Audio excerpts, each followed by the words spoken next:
Pertamanya kita panjatkan kesyukuran kita pada Allah Subhanahu Wa Taala kerana dipanjangkan usia dan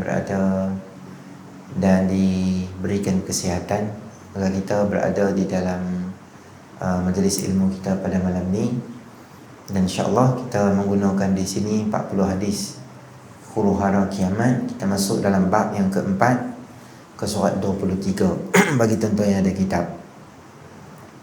Hadis ke-8, keutamaan nama Allah. An Abdullah bin Amr radhiyallahu anhu an Rasulillah sallallahu alaihi wasallam, inna Allah sayukhallisu rajulan min ummati lahu 99 sijjilan kulla sijjilin maddal basar fayaqulu lahu atunkiru min hadha syai'a adhalamaka kitabatil hafidhun fayaqulu la ya rab fayaqulu bala inna laka indi hasanatan wa innahu la dhulma alayka al-yawm fayukhriju lahu bitaqah fiha ashhadu an la ilaha illallah wa anna muhammadan abduhu wa rasuluh fayaqulu uhdur waznaka fayaqulu ma hadhihi al-bitaqah ma hadhihi as-sijjilat fatathqulu al-bitaqah wala yathqulu ma'asmillahi syai'a. Daripada Abdullah bin Amrin radhiyallahu anhu katanya, sabda Nabi SAW, sesungguhnya Allah akan mengasingkan seseorang lelaki daripada umatku di hadapan manusia pada hari kiamat. Ia mempunyai 99 buku catatan. Setiap buku catatan lebarnya sejauh mata memandang. Kemudian Allah berfirman, adakah kamu mengingkari sesuatu yang tertulis di dalam catatan ini? Adakah para penulisku, yakni malaikat yang menjaga amal manusia menzalimimu? Dia menjawab, tidak wahai Allah. Allah berfirman, sesungguhnya kamu mempunyai kebaikan di sisi kami, kerana itu kami tidak akan menzalimi, tidak ada kezaliman ke atas kamu pada hari ini. Lalu keluarlah kad amal kebaikan yang di dalamnya tercatat, aku naik saksi bahawa tidak ada Tuhan yang berhak melainkan Allah, dan saya bersaksi bahawa Muhammad sallallahu alaihi wasallam pesuruh Allah. Lalu Allah berfirman, datangkan timbangan amalmu. Dia berkata, wahai Allah, apa artinya satu kad amal ini dibandingkan dengan buku catatan ini? Maka firman Allah, sesungguhnya kamu tidak akan dizalimi. Nabi SAW melanjutkan, lalu diletakkan buku catatan amal di satu sisi, sedangkan kad amal diletakkan pada amal yang lain, sisi yang lain. Maka buku catatan itu ringan timbangannya, sedangkan kad amal itu berat. Maka tidak ada sesuatu pun yang lebih berat daripada nama Allah. Hadis riwayat Imam At-Tabrani. Tuan-tuan, urusan-urusan yang berkaitan dengan ukhrawi atau akhirat ni, dia termasuk dalam ilmu akidah. Ilmu akidah kita yang kita duk mengaji ni, tauhid tu, dia terbahagi kepada 3 ilmu akidah ni. Satu yang kita nama dia sebagai uluhiyat. Uluhiyat ni maknanya ketuhanan, sifat 20, sifat wajib bagi Allah, mustahil bagi Allah, harus yang 50 tu, semua tu termasuk dalam yang kita panggil sebagai uluhiyat ketuhanan. Bahagian yang kedua kita sebagai nubuat. Nubuat ni adalah berkaitan dengan para nabi, jumlah para nabi, mukjizat para nabi, sifat wajib bagi nabi, sifat mustahil, sifat harus. Semua benda berkaitan dengan kenabian kita panggil dia sebagai nubuat. Dan yang ketiga dalam akidah kita terbahagi kepada qismus salis, bahagian yang ketiga tu nama dia adalah ghaibiyat. Ghaibiyat ni benda-benda yang ghaib, atau kita panggil juga sebagai sam'iyat. Sama'iyat tu apa? Benda yang kita hanya dengar saja, siapa pun di kalangan kita tak pernah menengok atau melihat benda tu. Kita panggil sebagai sama'iyat. Dan kitab kita ni yang kita duk mengaji ni, hadis 40 hadis, huru hara kiamat, kubur, masyar, semua cerita ni semua tuan-tuan, dia termasuk dalam bahagian yang ketiga. Kita panggil dia sebagai sama'iyat atau ghaibiyat. Maknanya saya dan tuan-tuan kita tak pernah tengok, saya dan tuan-tuan hanya mendengar sahaja benda ni. Daripada siapa? Daripada Nabi SAW. Jadi kebiasaannya, bukan kebiasaannya lah, ulama-ulama, para alim ulama dan para ustaz ni, apabila dia menulis kitab ke, dia menulis buku ke, kalau dia membicarakan berkaitan dengan tauhid, terutama benda-benda ghaibiyat dan sama'iyat ni, dia tak akan ambil hadis-hadis yang bertaraf biasa. Maksud saya dhaif. Dia mesti akan cari hadis-hadis yang sanad dia kukuh, dan sanad dia tu boleh jadikan sandaran dan hujah, dan fadail a'mal, kelebihan-kelebihan hadis, kelebihan-kelebihan amal tu kita boleh guna dalam hadis-hadis dhaif tu, memberi galakan dan memberi tasjid atau semangat, dan membakar semangat kita. Sebenarnya jemaah dapat apa, zikir ni dapat apa, itu dalam bab fadilat atau kelebihan, boleh digunakan hadis-hadis yang taraf dia adalah dhaif untuk memberi galakan. Dan hadis dhaif pun kalau ada beberapa sanad-sanad yang lain yang membantu dia boleh naik daripada dhaif, dia boleh naik pada martabat dia pada hasan. Cuma dalam kitab kita ni tuan-tuan, benda-benda yang diceritakan ni adalah benda-benda ghaibiyat. Kita tak tahu benda-benda ni. Siapa habaq kita? Nabi SAW habaq kat kita. Macam mana Nabi tahu? Sedangkan Nabi manusia macam kita juga. Cuma Nabi lebih pada kita sebab Nabi ada wahyu. Yang Nabi Allah Ta'ala sebut, وَمَا يَنْتِقُ عَنِ الْهَوَى إِنْ هُوَ إِلَّا وَحْيٌ يُوحَى. Nabi tak cakap ikut apa sedap mulut dia, tapi apa yang Nabi cakap tu adalah bimbingan wahyu. Malam ni kita dapat tahu satu lagi kisah yang bakal saya dan tuan-tuan tempuhi nanti di akhirat. Adalah satu ketika di akhirat nanti, seorang lelaki akan dipanggil oleh Allah Subhanahu Wa Taala, dan lelaki itu akan diminta, ditunjukkan pada dia ada 99 buku amalan dia. Apa saja yang dia buat dekat muka bumi ni ditulis dan dicatat. Tu nama dia adalah buku catatan. Sehingga orang-orang yang dapat buku catatan ni, mereka akan bebai dan mereka akan bara. Mereka akan kata, ma li hadzal kitabi la yughadiru saghiratan wala kabiratan illa ahsaha wa wajadu ma amilu hadira wala yadhlimu rabbuka ahada. Ni buku apa ni? Semua benda ada tulis dalam ni. Semua benda kecil besar semua ada tulis. Sehingga kata Imam Ahmad bin Hanbal, senyuman seseorang itu ditulis, tawa seseorang ditulis, nangis seseorang ditulis, memek muka ditulis, semua ada. Muncung mulut ke orang pun ada tulis, menguap pun ada tulis, semua benda ditulis. Sehingga orang jadi bebai, ni buku apa? Semua benda ada tulis. Jadilah setiap detik dan saat itu ditulis, dan benda tu menjadi saksi esok nanti di akhirat. Sehingga buku dia tu bukan 1-2 helai. Buku dia tu adalah 99 buah, dan setiap buku dia tu adalah maddal basar, sejauh mata memandang. Maknanya panjang buku tu sampai hujung tu. Buka buku tu panjang situ, panjang situ. Tulislah hari, masa, saat setiap. Seolah-olah seluruh hidup kita, kalau kita 6-70 tahun, kalau umat dulu ratusan tahun, kesemua kehidupan itu didairikan. Kalau bahasa kita, diary lah. Diary kita tulis. Tapi diary ni bukan kita tulis, malaikat yang tolong tulis. Kita tulis boleh tipu juga. Malaikat tulis, apa yang dia nampak, dia tulis. Dan malaikat ni satu sikap dan sifat dia, la ya'sunallaha ma amarahum wa yaf'aluna ma yu'marun. Apa Allah suruh dia buat, dan dia tak akan bangkang apa yang Allah Ta'ala suruh dia buat. Maknanya tertulis banyak. Maka Allah Subhanahu Wa Ta'ala akan tanya pada lelaki ni, wahai kamu hamba aku, dalam buku ni semua benda ni ada tak benda-benda yang hang tak buat tapi tertulis? Ada tak malaikat buat nanya Kalau bahasa kita, ada malaikat pedajah yang ada tak?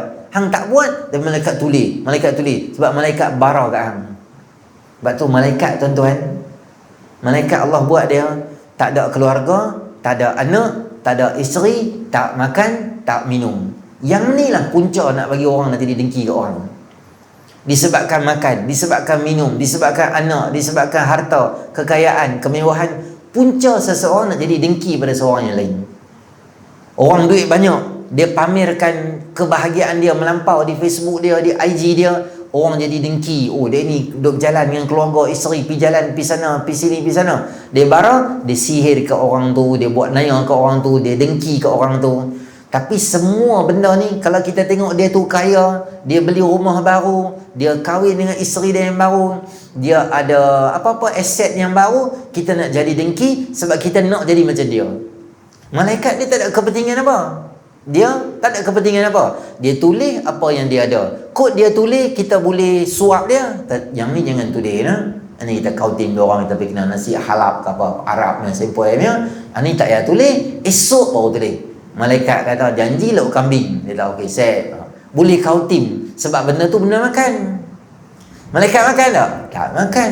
Han nak sogok dia dengan apa? Tak ada benda apa yang boleh buat. Sebab dia tak ada kepentingan apa. Dia hidup dia taat perintah Allah Ta'ala dan dia tak ingkar dengan Allah Ta'ala. Maksudnya catatan malaikat tu memang original dan betul dan tak ada orang. Ada tak malaikat aku buat nanya kat hang? Maka dia kata, la ya Rabbi, wahai Allah, wahai Tuhanku, malaikat kamu tak buat nanya kat aku. Betul apa yang aku buat semua tertulis semua dekat sini dah. Maka Allah Subhanahu Wa Ta'ala kata kat dia, ada satu benda baik yang hang buat. Dan benda tu aku nak bagi kat hang, nak tunjuk kat hang hari ni. Dan hari ni aku tak akan zalimi mana-mana, hamba aku tak akan dizalimi. Maka laki tadi tu dia kata, maka dikeluarkan pada dia satu bitaqah. Dia dalam bahasa Arab ni tuan-tuan, bitaqah ni, kalau IC kita kata bitaqah syakhsiyah. Bitaqah syakhsiyah tu maksud dia apa? Dia adalah IC tu dia macam kad lah. Bitaqah tu macam satu kad yang kecil macam tu. Tuan-tuan ingat kisah Sayyidina Umar radhiyallahu anhu yang dia tulis surat dekat Sungai Nil. Ketika Abdullah bin Amr bin Sayyidina Amr bin Al-As radhiyallahu anhu dia jadi gubernur dekat Mesir tu, maka orang Mesir setiap tahun dia nak bagi air Sungai Nil tu maintain, depa akan korbankan satu orang anak dara lah, perempuan, sembelih dan lempak dalam sungai tu yang surut dia akan jadi naik, jadi elok balik. Tahun depan dia main mengada, dia sungai ni dia turun, lepas tu dapat markah pula dia naik balik. Sungai dia mengada gitu. Ketika Amr bin Al-As radhiyallahu anhu jadi gubernur di Mesir, Sayyidina Umar hantar dia mai dia berjumpa, wahai Sayyidina Amr Al-As, khalifah kami, gubernur kami, amir kami, macam mana kami annually kami akan buat benda ni. Tapi since kami dah masuk Islam, kami jadi boleh serba salah, boleh ke buat macam ni semua? Sayyidina Amr bin Al-As kata, Sad, aku tak boleh buat keputusan benda ni. Aku hantar surat pada Sayyidina Umar. Hantar surat pada Sayyidina Umar, cerita situasi. Sayyidina Umar hantar balik satu surat, bagi tahu kat Sayyidina Amr bin Al-As, ambil surat ni, hang bagi kat sungai ni. Ambil surat ni, hang bagi kat sungai. Cerita ni ada dalam Hayatus Sahabah jilid 4 bab Ta'yidatul Ghaibiyah, bantuan-bantuan luar biasa yang diberikan oleh Allah kepada para sahabat. Dalam surat tu disebut dalam hadis tu yang dia bagi adalah bitaqah. Maknanya satu nota kecil je, macam bahasa kita macam sticky note gitu lah, yang color-color tu yang kita dah lekat kat peti ais tu kan. Besar tu je. Dia tulis kat surat tu, wahai sungai, kalau kamu mengalir dengan kuasa kamu, dengan apa? Dengan kamu punya sendiri, pandai-pandai hang nak mengalir sendiri, hang tak payah mengalir dah pun, kami tak heran dengan hang. Bahasa kita lah, saya terjemah mudah. Tapi kalau hang mengalir dengan izin Allah, aku minta hang mengalir macam biasa. Dan sungai tu, dia minta Sayyidina Amr bin Al-As bagi surat dekat sungai tu. Amr bin Al-As baca, biar betul Sayyidina Umar ni surat kat sungai pula ni. Tak apa, dah khalifah suruh dia pergi baik, bismillah, dia pergi lempak sungai tu. Ni Sayyidina Umar hantar surat kan. Tuan-tuan tahu, esok sungai tu naik 16 ke 17 meter. Dan sampai hari ni sungai ni tak pernah turun dah. Dia maintain sampai macam tu. Dia punya takut dengan Sayyidina Umar tu. Mantap dia. Cuma saya nak abang tuan-tuan tu bitaqah. Bitaqah tu kecil ya kad. Maksudnya dalam lelaki tadi tu, dalam suasana akhirat dia, dosa dia dengan apa yang dia buat tu terlalu banyak. Cuma Allah kata ada satu benda baik, aku tak akan zalim ke hang. Dikeluarkannya satu kad yang ditulis kat situ, asyhadu an la ilaha illallah wa asyhadu anna Muhammad Rasulullah. Tulis 2 kalimah syahadah. Maka laki tu kata kat dia, Allah kata kat dia, bawa mai semua timbangan hang. Maknanya buku-buku tu semua mai, kita nak timbang dengan kad la ilaha illallah. Laki tu kata, wahai Allah, berlambak amalan aku ni, tak padan dengan kad satu la ilaha illallah tu, macam mana nak selesai benda tu, macam mana? Maka firman Allah, kamu tidak akan dizalimi. Kata Nabi SAW hadis tu, lalu diletakkan buku catatan satu sisi, buku catatan dia lah yang 99 yang berlambak besar tadi tu, sedangkan kad amal diletakkan pada sisi yang lain. Maka buku catatan amal itu ringan timbangannya, sedangkan kad amal itu berat. Maka tidak ada sesuatu pun yang lebih berat dibandingkan nama Allah Subhanahu wa ta'ala. Baik, apa yang tertulis kat situ? Asyhadu an la ilaha illallah wa asyhadu anna Muhammad Rasulullah. Hadis ni tuan-tuan nak bagi tahu kat kita tentang beberapa benda. Mari kita tengok uraian sikit. Setiap Muslim pasti akan mengucap dengan lidah bahawa tiada Tuhan melainkan Allah. Ia merupakan rukun yang pertama dan sebagai pembuktian kita kepada Allah. Kalimah la ilaha illallah, hadis ni nak bagi kat kita kelebihan kalimah la ilaha illallah Muhammad Rasulullah. Kalimah tauhid yang kita panggil tu, kalimah ni luar biasa hebat dia. Walaupun dosa hang berlambak-lambak, walaupun apa saja benda yang ada dekat hang, tapi selagi hang ada kalimah la ilaha illallah, maka kalimah tu dia boleh challenge semua dosa-dosa hang, dia boleh tolak ke tepi. Hang ada ruang untuk diampunkan oleh Allah, hang ada ruang untuk dapat syurga Allah Ta'ala. Macam-macam benda hang boleh dapat kalau hang ada la ilaha illallah. Tuan-tuan, di dunia ni saya bagi tahu tuan-tuan contoh seorang yang bergelumang dengan dosa maksiat, walaupun dengan derhaka dengan Allah Ta'ala, sembah berhala 70 tahun, 80 tahun, 90 tahun sembah berhala, tapi dia mengucap je la ilaha illallah Muhammadur Rasulullah, mengucap 2 kalimah syahadah, apa yang berlaku? Keseluruhan dosa dia yang berjumlah 80 tahun yang hari-hari syirik pada Allah Ta'ala, sembah berhala, minta pada berhala, semua tu diampunkan oleh Allah Subhanahu wa Ta'ala. Punya hebat kalimah la ilaha illallah. Kalau dia sebut benda tu kemudian dia meninggal dunia, hebatnya kalimah tu wakil kat dia 80 tahunnya semayang dia tak semayang, dimaafkan oleh Allah. 80 tahun puasa dia tak pernah puasa, dimaafkan oleh Allah. Dimaafkan oleh Allah dengan dosa yang dia zakat yang dia tak bayar puluhan tahun, ratusan tahun, puluhan tahun dia tak bayar, Allah maafkan dia. Makna kalimah la ilaha illallah tu adalah sangat bernilai yang kita kena jaga sangat-sangat, jaga bagi elok-elok. Jangan sampai kalimah tu dia tergugur atau terhilang daripada diri kita. Dunia kita nampak kelebihan dia, nanti di akhirat lagi besar lagi kelebihan la ilaha illallah Muhammadur Rasulullah yang kita duk sebut. Kan kita tahlil, kita duk buat la ilaha illallah. Mungkin kita ingat benda tu benda biasa. Sebenarnya Nabi kata apa? Jaddidu imanakum. Hampa renew iman hampa. Kaifa nujaddidu imanana ya Rasulullah sallallahu alaihi wasallam bi aktsari qawli la ilaha illallah. Macam mana kami nak renew iman kami? Dengan memperbanyakkan sebut la ilaha illallah.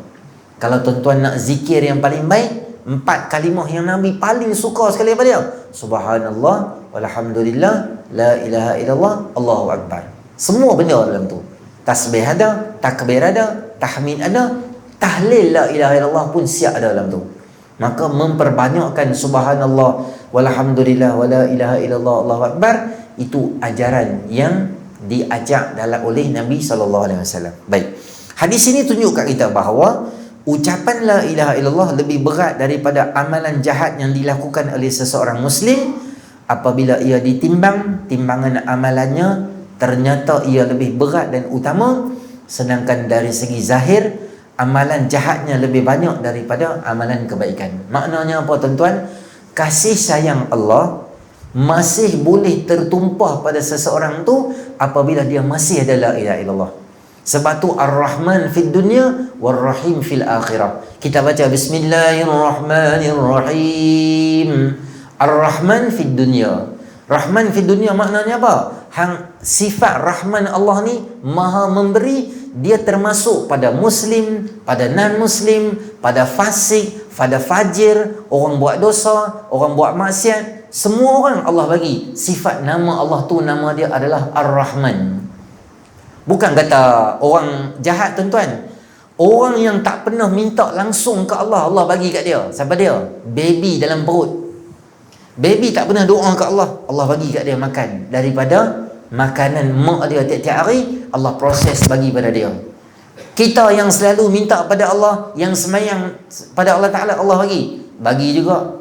Adalah kawan-kawan kita yang Islam tapi tak pernah semayang, Allah bagi tak? Bagi. Bahkan derhaka dengan Allah. Islam berzina, dia boleh makan tak? Makan. Islam minum arak, pagi esok dia boleh makan tak?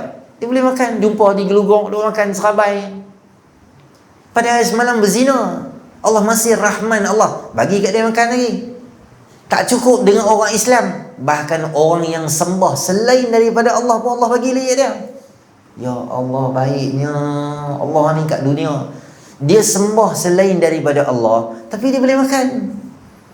Sila air bulan banyak pada kita. Dia tarik satu jak dia makan, tosai 4 keping. Padahal dia pagi sembah berhala. Dia minta selain daripada Allah, Allah bagi tak? Bagi. Baiknya Allah. Tuan-tuan, isteri kita, duduk dengan kita, tiap-tiap hari minta pun kita bebas. Tambah orang main jet muka kita nak bagi kat dia? Tak ada pasal. Dia main kat kita, duduk di traffic light, dia tumbuk muka kita. Lepas tu dia tak main RM5 aku, bagi kat dia? Tak bagi. Orang baik dengan kita, kita bagi. Allah tak, derhaka dengan Allah, Allah bagi. Bahkan tuan-tuan, yang lebih jahat lagi siapa dia? Yang lebih jahat lagi, bunuh orang Islam. Israel bom orang Islam. Geng-geng Syiah sembelih orang Islam. Israel, Perdana Menteri Israel tu, tukang masak dia lebih banyak daripada hotel hak makan pagi. Tengah hari pelbagai jenis makanan diberi pada dia, yang bergizi, yang bernutrisi. Patutnya Allah bagi dah kat dia? Tak bagilah. Sebab dia derhaka dengan Allah. Tapi dunia tak ada nilai di sisi Allah. Sebab tu Allah bagi. Innallaha yu'ti dunya liman yuhib wa liman la yuhib. Innallaha yu'til iman liman yuhib. Allah beri iman pada orang yang dia suka, dan Allah bagi dunia pada yang suka dan tak suka. Tu nama dia Rahman. Tapi Ar-Rahim hanya pada mukminin. Wa kana bil mu'minina rahima. Dan dialah Allah yang sangat rahim pada orang beriman. Maknanya tuan-tuan, hang tak ada kalimah la ilaha illallah, hang kena bakar, kena siksa di neraka, hanya dengan anggap kasih sayang Allah tu dah pudar dekat hang dah. Allah tak sayang hamba dia. Tak. Allah sayang. Sebab tu Allah hantar Nabi, Allah hantar peringatan, Allah bagi ilham, Allah bagi akal, boleh fikir, macam-macam benda dia buat. Tak buat juga, maka di akhirat konsep dia fadhuqul adzaba bima kuntum taksibun. Rasalah azabnya hampa sendiri cari pasal kat akhirat dulu. Konsep dia di dunia dan di akhirat. Maka la ilaha illallah ni tuan-tuan dia bernilai. Kalau tak ada la ilaha illallah, susah esok di akhirat. Jahat ang banyak mana pun Allah boleh ampun. Tuan-tuan ingat laki yang last sekali keluar daripada syurga, pada neraka, sebab apa dia keluar? Kerana dia masih ada la ilaha illallah dalam diri dia. Dalam hadis kata dia jalan merangkak, jalan berlutut, sebab terlalu lama bakar dalam neraka sampai dia punya stabil berdiri pun tak stabil. Dia jalan, dia tengok neraka, dia jalan, dia tengok neraka. Dia rasa keluar daripada neraka tu satu syurga dah. Belum masuk syurga lagi dia seronok dah. Laki ni siapa dia? Laki ni laki yang tidak murtad dan tak keluar daripada Islam. Hang jahat macam mana pun, border hang antara Islam dengan kafir jangan terkeluar. Yang itulah kena jaga tuan-tuan. Tuan-tuan ingat doa yang Nabi ajak pada kita? Allahumma inna nas'aluka imanan la yartad, wa na'iman la yanfad, wa murafaqata nabiyina Muhammadin sallallahu alaihi wasallam fi a'la jannatil khuldi bi rahmatika ya arhamar rahimin. Ya Allah, kami minta kepada kamu imanan la yartad, keimanan yang keimanan ini tidak menyebabkan kami sampai bila-bila tak murtad pada kamu, wahai Allah. wa na'iman, dan nikmat yang engkau berikan pada kami la yanfad, tidak hilang dan tidak kurang daripada kami. Wa murafaqat nabiyika Muhammadin sallallahu alaihi wasallam, dan supaya kami boleh dapat bersama dengan kamu nanti dalam syurga bersama dengan nabi kamu. Doa ni panjang, bukan panjang. Tiba-tiba sahabat tuan-tuan pun jarang hafal. Saya bawa di itulah malam ni. Saya bawa di page saya. Page Muhammad Syafiq bin Sugani tu. Nanti malam ke esok pagi ke malam ni lah, insya-Allah ingat tu. Saya bubuh doa ni, tuan-tuan boleh amalkan supaya Allah Subhanahu Wa Taala pelihara iman kita dan ahli keluarga kita supaya tidak murtad keluar daripada agama Allah Subhanahu Wa Taala. Yang tu lah yang paling seronok. Ada seorang mak, saya baca artikel dulu lama dah, anak dia keluar daripada Islam. Anak dia keluar daripada Islam. Dia kata anak dia pergi masjid, anak dia pergi hantar dia pergi masjid, mak dia pergi mengaji kat masjid semua, tapi anak dia tak masuk lah. Mak dia pergi mana makan semua, saat pergi isyak anak dia main ambil dia. Mak dia maghrib sampai isyak menangis di masjid. Anak dia tak masuk dalam masjid, tak semayang sama dengan dia. Anak dia main hantar dia, anak dia pergi. Sebab anak dia dah keluar daripada Islam. Nilai tu bila kita akan tahu nanti di akhirat esok ni. Walaupun dosa hang berlambak, tapi hanya dengan la ilaha illallah boleh tertumpah rahmat dan kasih sayang Allah pada seorang hamba sehingga Allah ampunkan orang tu. Inilah keutamaan dan kelebihan bagi orang yang mati dalam keadaan tauhidkan Allah dan suci daripada sebarang bentuk syirik pada Allah. Dia mati dalam keadaan yakin dan percaya bahawa Allah saja Tuhan yang berhak disembah, ditaati, minta tolong dan diberi kesetiaan. Ni nama dia apa tuan-tuan? Nama dia kita tak syirikkan Allah. Syirik ni maksud dia apa? Menyekutukan Allah. Menyekutukan Allah tu maksud dia apa? Kita anggap ada satu benda lain yang dia sama power dengan Allah. Allah ni Tuhan yang memberi, sihat, sakit, tinggi, rendah, hitam, putih, baik, buruk, semua tu susun takdir Allah. Tapi bila hang dalam dunia ni, syirik ni macam mana? Hampir cari siapa-siapa, manusia ke, bentuk manusia ke, atau benda ke apa saja, yang hang rasa benda tu dia boleh sama power dengan Allah. Contoh saya beritahu tuan-tuan, cantik tak cantik, ciptaan Allah ni, Allah buat kita paling cantik, ahsani taqwim. Kita rasa Allah ni wala'ayazubillah tak cerdik dan tak pandai, Allah buat aku tak cantik, maka kita menentang fitrah. Umur hang mai 45, 46, 47, 50, 70, dia mesti. Wa man nu'ammirhu nunakkishu fil khalqi afala ta'qilun. Siapa yang kami extend umur dia, panjang umur dia, kami akan kurangkan penciptaan kami untuk dia. Itu normal tuan-tuan. Umur panjang, dia punya energi jadi turun, mata jadi turun, tenaga jadi turun, tangan tak kuat dah, lari tak kuat dah. Dia macam tu, dia naik macam tu. Wa man nu'ammirhu, siapa yang kami panjangkan umur dia, nunakkishu fil khalqi, kami akan kurangkan sedikit demi sedikit demi sedikit kami punya dia. Dulu tuan-tuan boleh lari tak 100 meter masa universiti? Boleh. Sekarang boleh lari tak 100 meter? Boleh, terus kubur jawab dia. Energi tak boleh.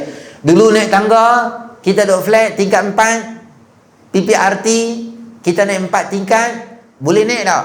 Lift rosak, memang tak ada lift, 4 tingkat tak ada lift. Boleh naik tak? Naik, 2 tangga, cap sampai, tak dan seminit lah. Turun 5 tangga ya, 6 lagi lompat. Sebab apa? Lambat lah kita nak pergi kerja. Once upon a time dulu lah. Sekarang ni anak naik 4 tangga, lepas subuh, pukul 7.10 hang naik, kira apa sampai? 10.30 pagi baru sampai. 4 anak tangga, pam dulu. Duduk menerap tang tu. Lepas 3 jam, naik pula. Sampai kat satu lagi tangga, tak jadi, silap. Sebab apa? Tengok-tengok di poket tu, bukan bawa pam tu, bawa spray, perfume. Dia duduk spray perfume. Patut tak ada tenaga. Dulu lah, sekarang tak boleh dah. Dulu jauh boleh nampak dah. Oi, siapa dah? Oi, member kita main dah. Nombor plate berapa tu? PPQ 1144. Kereta Persona baru keluar. Sekarang ni member duduk sebelah ada kita telefon. Tak main lagi je. Oi, aku ada sebelah. Oh, tak nampak. Mata tak ada, telinga, energi semua kurang. Allah Ta'ala buat kita, dia jenis lari macam tu. Maka kita tahu lah tuan-tuan, apa yang berlaku pada kita hari ni, adalah satu kelemahan Allah nak bagi pada kita supaya kita dapat ambil iktibar daripada apa yang Allah Subhanahu Wa Taala bagi pada kita. Maka bila kita dah main tak cantik macam tu, kita kata Allah tak nak melawan dengan fitrah, bersusuk. Bersusuk ni maksud dia apa? Maksud dia apa? Kita rasa jin, syaitan, dukun, pawang tu lebih pandai dan lebih cerdik daripada Allah Ta'ala. Allah Ta'ala buat umur manusia makin lama makin kurang. Kita jadikan dukun, pawang, bomo tu dia sama. Dia boleh cantik dan huduh ke orang dengan apa? Dengan power dia. Maka hang letak dukun, pawang sama level dengan Allah, maka hang boleh terkeluar daripada landasan syarak. Tu nama dia syirik. Apa saja bila hang buat satu benda, hang kata benda ni dia boleh selesai masalah kita. Tak, tuan-tuan. Yang boleh selesai masalah kita adalah Allah. Kita pergi jumpa bomo, kita buat sihirkan orang, hidupkan orang, kita buat orang tu sampai mati. Sebab kita rasa bomo ni boleh matikan orang tu. Padahal huwa yuhyi wa yumit. Allah lah yang bagi hidup, Allah yang bagi mati. Kita rasa bomo tu kita tak puas hati, kita buat dia. Maka kita cuba rasa bomo tu ada power sama level dengan Allah, maka kita jadi syirik, terkeluar daripada Islam. Itulah sahabat, tuan-tuan, punca dia itulah dengki dengan orang. Tak boleh tengok orang senang, tak boleh tengok orang kaya, tak boleh tengok orang cantik, tak boleh tengok orang handsome, tak boleh tengok orang suara sedap. Ini nama dia penyakit. Bila hang tak boleh tengok orang lain senang, maka tu hang tersiksa dengan hidup hang. Tu nama dia orang yang dia tak boleh terima hakikat. Dia nak kalau boleh biar hang sama teruk dengan aku pun tak apa, janji aku tak dapat apa. Dengki ni tak bagus ya tuan-tuan. Perangai dengki ni macam syaitan lah. Syaitan dia dengki kat manusia sebab apa? Sebab Nabi Adam duduk rehat bahagia, dia tak mau, dia dengki, diturunkan Nabi Allah Adam AS. Dengki ni sangat tak bagus. Saya selalu buat contoh tuan-tuan, ada 3 jenis binatang. Binatang tu bagus, dia macam manusia bagus. Binatang tu pertengahan, macam manusia pertengahan. Dan ada binatang yang tak guna, macam manusia tak guna. Yang pertama, binatang tu bagus dan baik. Contoh arnab, kura-kura, turtle. Dalam Hidayatul Salikin ada 3 jenis golongan manusia yang disamakan dengan sikap dan sifat binatang. Ini golongan baik. Binatang arnab ni baik, dia jenis tak kacau orang, macam mengkarung. Dia tak pernah kacau orang. Jarang kita dengar mengkarung gigit orang mati, putih kepala, tak pernah dengar. Mengkarung jadi, dia jumpa kita, dia belah. Dia malas tengok muka kita, dia pun dia belah. Arnab, kura-kura tak pernah dengar lagi. Kura-kura langgar lori, lori terbalik. Lori langgar ada masa dia masuk badan kan. Dia jangan cedera ke orang. Ada tak golongan manusia yang baik macam ni kat dunia? Ada ramai tuan-tuan. Jenis baik, jenis tak buat nayang kat orang, jenis suka tolong orang, buat khidmat kat orang. Ada. Golongan manusia ni bagus. Golongan orang pertengahan ni macam mana? Dia macam rimau, macam ikan jerung, macam leopard, macam lion. Apa persamaan dia? Binatang ni memburu ketika lapar sahaja. Kalau dia kenyang, dia tak kacau orang. Ikan jos tuan-tuan, lapar gila-gila pun, bila dia dah kenyang, dia tak kacau orang. Ular sawah, bila dia dah makan lembu ni, makan kambing seekor, seminggu dia tak kacau orang. Dia duduk tang tu kan, tak kacau orang. Hang buh depan dia, kambing pula seekor lagi pun dia tak akan makan dah. Dia kena cerna dulu semua dalam perut dia, kemudian baru boleh bergerak. Harimau sama juga, semualah. Jerung pun sama. Sebab tu orang putih, dia boleh masuk dalam laut, dia boleh buat kajian. Jos berlambak keliling kelalang dia. Dia tak pakai cage apa-apa pun, sangkap. Dia tengok Jos, dia buat kajian, dia buat. Macam mana dia tak takut? Sebab dia tahu masa tu Jos dah makan dah. Waktu tengah hari lunch dia dah habis dah. Dia takkan piawai. Kalau piawai dia lah lunch tu. Dia takkan piawai. Dia pergi lambat. Sebab apa? Sebab dia tahu masa ni Jos dah makan. Dia pun buat kajian lah. Tu jenis kedua manusia. Ada tak orang macam tu? Orang biasa bekerja untuk cari duit, keperluan. Bila dia dapat rezeki Allah bagi kepada dia, dia hidup biasa. Ni ada manusia tu biasa. Ada orang tuan-tuan kat dunia ni, dia sikap macam binatang yang tak baik. Contoh dia apa dia? Kalajengking.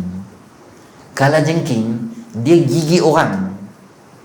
Tapi orang yang dia gigit tu, dia nak tak makan orang tu. Dia tak makan pun. Apa dia dapat bila dia sengat orang? Apa dia dapat bila dia bisakan orang tu? Tak ada faedah apa. Orang tu mati, orang tu sakit, tangan dia kena potong, dan dia tak ada faedah apa. Macam ular tedung, kobra, king kobra. Dia bukan nak makan kita. Kita makan makanan dia. Dia patuk, dia buh dia punya racun dia belah. Ada tak manusia macam ni? Ni nama dia manusia dengki, sikap macam kalajengking.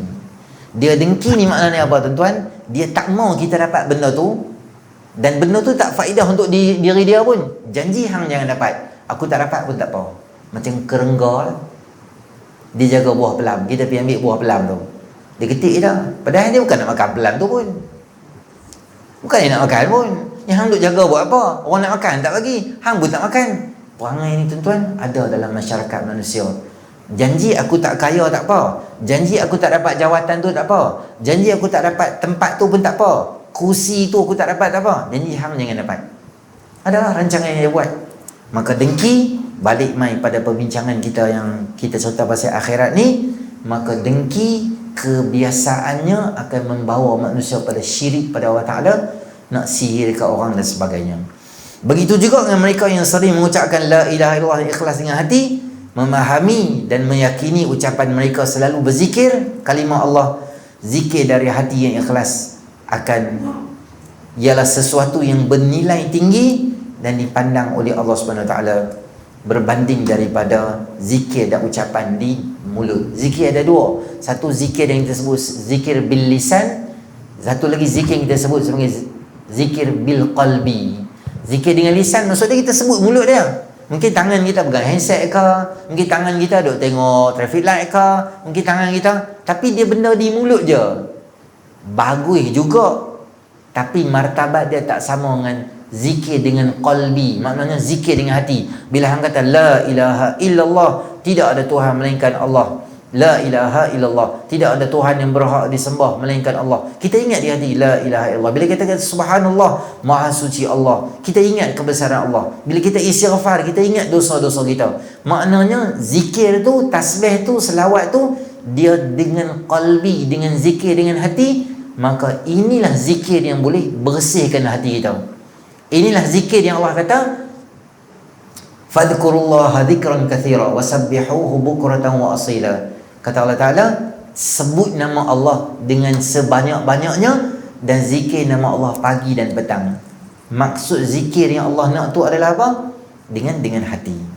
Ucapan la ilaha illallah dimasukkan hadis. Okey. Pengajaran. Setiap orang dibentangkan seluruh amalan, sama ada baik ataupun buruk, kemudian akan disuruh mengaku amalannya itu dan mengesahkannya. Sekiranya tidak, dia akan diberi peluang melantik saksi, sama ada daripada Rasul ataupun daripada anggota badan, atau seterusnya, barulah hukuman dijalankan. Di akhirat tuan-tuan, bila kita dibentangkan dengan kesilapan dan dosa yang kita buat, maka hukuman itu hanya akan hadir selepas kita mengaku bersalah. Kita mengaku bersalah. Kalau kita rasa kita tak bersalah, maka kita boleh kemukakan, wahai Allah, saya tak buat macam ni, wahai Allah, ini palsu, boleh cakap. Tapi tuan-tuan, percakapan kita tu akan dibatalkan boleh dengan segala bukti yang Allah Ta'ala akan bagi pada kita. Sama ada divisualkan apa yang kita buat di dunia dulu, tengok sekian-sekian tarikh, sekian-sekian ini tertulis benda ni, maka tak boleh nak nafi. Kalau mulut dia cakap, maka ketika tu mulut, al-yawma nakhtimu ala afwahihim wa tukallimuna aydihim wa tashhadu arjuluhum bima kanu yaksibun. Hari tu kami kunci mulut. Sebab mulut ni 70-80 tahun duk cakap lah, semua duk murung lah. Hari ini kami bagi tangan dan mulut cakap, dan kaki cakap, wahai Allah, betul sekian-sekian tarikh saya pi sport toto tu, saya yang pi, saya yang beli, tangan saya yang bagi kat dia sekian-sekian harga, saya yang tulis nombor, saya yang bagi kat dia, saya yang buat. Tangan cakap. Dan kulit juga akan menjadi saksi untuk cakap. Orang tu akan kata, lima syahidtum alaina, apa yang jadi saksi kat kami? Macam mana kami, Allah bagi mulut cakap kat dunia, demikianlah kulit-kulit akan cakap di akhirat. Maknanya kulit ni tuan-tuan, dia tak ranjau. Member boleh tak ranjau? Boleh. Siapa dalam dunia pun ada ruang untuk murung. Tapi kulit kita tak boleh tipu dia, sebab dia duduk dengan kita. Dia duduk dengan kita. Tangan kita, dia duduk dengan kita. kaki dia duduk dengan kita, maka itu saksi paling rapat dan paling dekat dengan kita, dan mustahil orang-orang ni boleh alat benda-benda ni boleh tipu. Tak cukup lagi akan dibawa saksi untuk apa? Apa saja benda yang melihat, menuntun kita buat dosa, maksiat, kesilapan, curi dan sebagainya, akan jadi saksi esok di akhirat. Sebab tu tuan-tuan, semua saksi ni boleh jadi bisu di akhirat esok. Macam mana cara dia? Tangan tak boleh cakap, benda yang kita buat tu dia tak cakap. Kaki, kita buat salah, tapi kaki dia tak boleh cakap. Saya kata tuan-tuan, satu tips nak selamat. Mereka ni tak akan cakap. Dengan apa? Dengan istighfar dengan Allah Ta'ala. Istighfar maksud dia, dosa hang dipadam. Bila dosa padam, tangan takkan cakap lah, tak ada dosa. Hang buat dosa, tapi dosa terpadam. Siapa pun takkan jadi saksi. Macam mana saksi untuk buat benda jahat tu berlambak, maka carilah saksi buat baik tu berlambak-lambak. Pergi mana pun, jangan tinggal sedekah. Saya selalu habang benda ni, contoh ni saya selalu habang. Kalau tuan-tuan pergi mana-mana tempat yang kita tak kenal, singgah semayang zuhur, singgah semayang asar, ada tabung, tabung masjid tu. Tengok siapa-siapa ada tok siak ke, duk bersih surau Pak Haji tu, duk kampung-kampung belah Yan ke, kita pergi rumah nak bakal mak mentua adik kita ke, contoh kan, tepi nak minang ke, merisik ke apa ke, singgah semayang masjid mana ke, belah tu, belah Pahang tu, Bentung. Tengok ada masjid pun tu. Tengok ada Pak Haji tu duk bersih masjid semua. Ambil lah sikit. Haji, ambil lah Haji. Hadiah. Memperbanyakkan saksi benda-benda yang baik. Kita tak mau saksi benda-benda jahat untuk kita berlambak lah. Saksi benda baik, banyak benda. Salah satunya dengan azan. Semua benda yang dengar dia azan tu akan jadi saksi di akhirat. 12 tahun hampa azan, hampa main cari kat aku akhirat, aku bagi syafaat kat hampa. Sebab banyak benda dengar lah. Pokok dengar, batu dengar, manusia dengar, semua jadi saksi. Kecuali syaitan, dia akan lari, dia tak mau jadi saksi. Sebab tu syaitan dengan azan, muazzin, dia tibelah, dia tak mau jadi saksi untuk orang yang buat baik. Maka kita cari benda yang boleh buat baik. Pergi mana pun jangan tinggal kesan benda jahat tu dekat kita. Luqman al-Hakim pesan kat anak dia, jadi macam lebah. Jadi macam lebah maksud dia apa? Kalau hang mendarat di dahan yang paling rapuh pun, dia tak akan mematahkan dahan tu. Maknanya dia pergi mana pun, dia tak buat satu benda tak elok kat kawasan tu. Hang pindah main duduk sini, hang pindah duduk sini, buat nama baik, buat baik kat orang, tolong orang, biar ada kebaikan kita yang ramai orang jadi saksi. Kalau tak pun, benda-benda baik tu kita buat supaya saksi tangan kaki ni dia jadi saksi sebab kita rajin buat benda yang baik. Yang paling bagus dengan memperbanyakkan sedekah dan infak kita fi sabilillah. Hamba yang bertuah akan dapatkan amalan berat timbangan adalah disebabkan oleh dia lakukan kebaikan dan pandangan di sisi Allah. Amalan itu adalah saksi bahawa Allah Tuhan sekalian alam dan Rasul itu pesuruh Allah. Penyaksian bahawa Allah Ta'ala sebagai Tuhan dan Rasulullah SAW sebagai Rasulnya bukan di bibir sahaja, namun dibuktikan dengan amalan. Jadi kita nak selamat di akhirat tuan-tuan, janganlah pakai modal laki yang last keluar daripada neraka. Ada orang kata macam ni, ada orang kata tak apalah ustaz, masuk neraka tak apalah ustaz, masuk syurga lambat pun janji masuk syurga. Tak apalah ustaz, masuk syurga lambat pun janji masuk. Tuan-tuan, itu kita boleh cakap bila nak pergi stadium. Bila kita nak pergi stadium, bila kita nak pergi mana-mana kenduri, hang tak pergi kenduri ya? Wah, orang ramai awal ni. Cari tepi ya, pergi 2 lebih ke tu, kita jumpa pengantin ya. Makan mana ada makan ada minum air saja ke tu ah. Janji kita pergi kenduri dia. Tu kenduri tak apalah abang.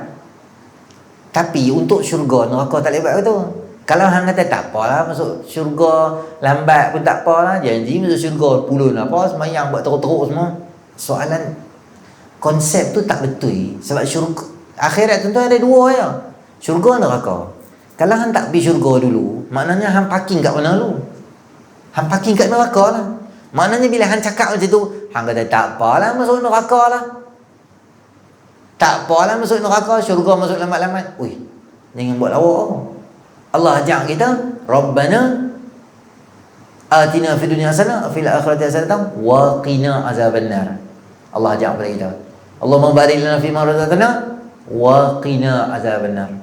Sifat hamba Ar-Rahman dalam surah Furqan juz 19, Allah Ta'ala sebut mereka akan doa, Rabbana asrif anna azab jahannam inna azabaha kana gharama. Ya Allah, palingkan kami daripada api neraka Jahannam kerana azabnya itu sangat pedih. Allah ajak banyak tempat so kita selamat pada api neraka, kita pula nak masuk neraka. Oh, jangan buat lawak gitu. Tuan-tuan tahu tak, azab neraka paling ringan apa? Pakai kasut neraka, otak mendidih. Maknanya panas tu dia burn daripada bawah sampai naik atas tu mendidih. Kalau otak mendidih, kaki takkan sejuk. Bukan 1-2 hari tau, tak tahu apa juta tu. Maka jangan mudah cakap gitu. Dan Nabi ajak pada kita, hampa nak minta syurga, jangan minta syurga tepi-tepi bawah-bawah. Idza sa'altumullah fas'alul firdaus. Hampa minta ke Allah syurga, cari syurga lompat paling tinggi sekali, minta firdaus. Layak tuan-tuan kita dengan firdaus. Balik awal tuan-tuan. Perdih tu untuk siapa? Firdaus tu untuk orang mati syahid. Kita subuh pun syahid.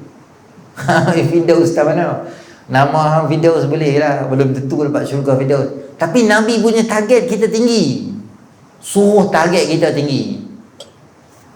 Waj'alna Rabbana hab lana min azwajina wa dhurriyyatina qurrata a'yun waj'alna lil muttaqina imama. Ya Allah, bagilah kami jadi pemimpin orang bertakwa. Tuan-tuan, kita layak lah pemimpin orang bertakwa. Maksudnya kena bertakwa yang hebat lah. Tak hebat pun, tapi Allah suruh. Target kita, kita punya target tu kena tinggi. Syurga tu syurga tinggi. Dapat yang hebat, yang besar tu. Tak apa lah.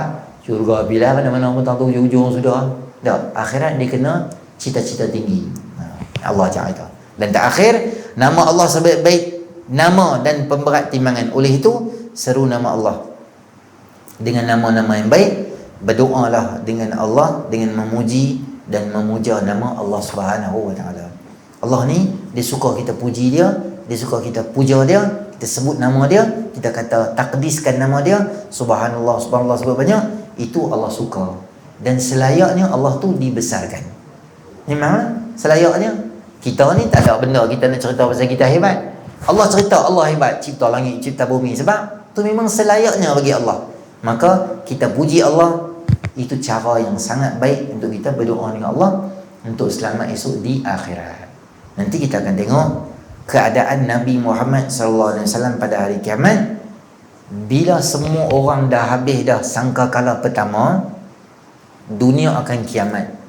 Setelah dunia kiamat, maka akan ditiup sangkakala yang kedua. Semua manusia yang mati tadi tu akan bangun. Dan bangun ni akan menuju ke arah padang mahsyar. Cuma tuan-tuan, masa semua orang duduk dalam tanah gitu, tanah mula-mula sekali akan crack dan keluar daripada situ manusia pertama, Muhammad sallallahu alaihi wasallam. Dialah manusia yang akan dibongkarkan kuburnya. Nabi akan keluar sebagai satu kemuliaan. Nak kata Nabi ketua esok di akhirat. Nanti kita akan bincang apa jadi ketika Nabi SAW nak bagi syafaat, ketika kubur terbongkar, dia terjemah kat situ, bangkit dari kubur. Nanti kita akan jumpa Nabi pemilik panji kemuliaan, Nabi pemberi syafaat yang agung, Nabi di Telaga Al-Kausar.